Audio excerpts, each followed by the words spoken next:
កងឯងថាទំនាប់ឌីយើងគៀបសង្កត់លើគ្នាខ្លាំងពេកយើងចង់ថាទៀងយ៉ាងម៉េចឲ្យវាសដឥឡូវខ្ញុំប្រើម៉ាស៊ីនហ្នឹងបាទសដឯងវាធូរវាមានបញ្ហាឈឺចង្កេះហើយកំពុងតែមិនដឹងថាយកលំហាត់ប្រាណបែបណាទៅអនុវត្តដើម្បីដោះស្រាយនៃបញ្ហាឈឺចង្កេះរបស់ខ្លួនហ្នឹងហើយ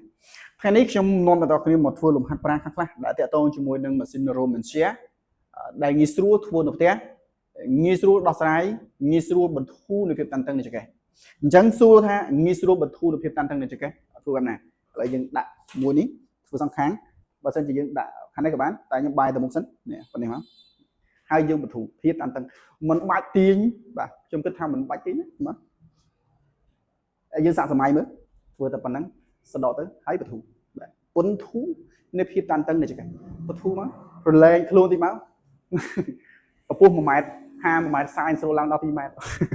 និយាយលេងទេតោះនេះបន្ធូរអញ្ចឹងមកហ្នឹងហើយនេះហើយរំយោគខ្លួនដូចខ្ញុំហ្នឹងមករំយោគទៅវាសម្បកវាធូរ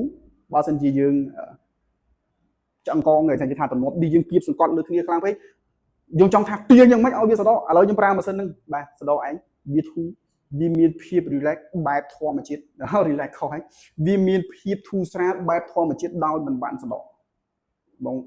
អ្នកនរគ្នាយល់ទេវាមានភាពធូរដោយមិនបាច់សដដោយការប្រឹងកន្ត្រាក់សដុំហ្នឹងហើយនេះចាំមើលហ្នឹងហើយដកដង្ហើមមកបធូរសម្រាប់ឃើញទេបធូរឲ្យសម្រាប់លុយបាទលុយ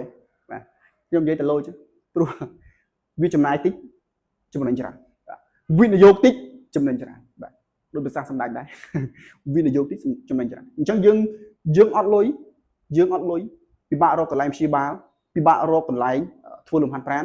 មានមួយនៅផ្ទះហើយធ្វើលំហាត់ហ្នឹងតិចចាប់ផ្ដើមពីតិចទៅខ្លាំងថ្ងៃនេះខ្ញុំចង់អ្នកទាំងអស់គ្នាធ្វើលំហាត់ប្រាណឲ្យបានច្រើនក៏ប៉ុន្តែខ្ញុំចង់ឲ្យអ្នកទាំងអស់គ្នាយល់អំពីមុខងារម៉ាស៊ីនហ្នឹងបាទធ្វើមួយនឹងសិនបន្ធូរប៉ុណ្ណឹងមកឃើញបន្ធូរឲ្យសម្រាប់ជើងនេះគ្រាន់តែទប់ទេណាអត់មានទប់អញ្ចេះទេគ្រាន់តែទម្លាក់ហើយរំយោគឃើញទម្លាក់ហើយរំយោគតិចចង្កេះតិចឲ្យទំនាប់ឌីឲ្យសាច់ដុំហ្នឹងវាបានសម្រាប់ខ្លួនវាហ្នឹងធ្វើតែមួយថ្ងៃតិចហើយមិនមែនសណ្ដកអញ្ចឹងរហូតទេវីដេអូខ្ញុំនឹងធ្វើរាល់ថ្ងៃដែលតាក់ទងទៅនឹងការឈឺចង្កេះអ្នកទាំងអស់គ្នាអាចមើលនៅក្នុងវីដេអូរបស់ខ្ញុំហើយបើចង់មើលវីដេអូវែងមានលំហាត់ច្រើនមើលនៅក្នុង YouTube បាទ search តែ ECC training នេះគ្នាព្រោះនៅក្នុង TikTok យើងពិបាកមែនទែនការផុសវីដេអូវែងនេះគឺពិបាកគ្នាយើងគឺពិបាកមើលនៅក្នុង YouTube គឺស្រួលមើលជាងបាទអញ្ចឹងមានចម្ងល់មានអីអាច comment បាននៅក្នុង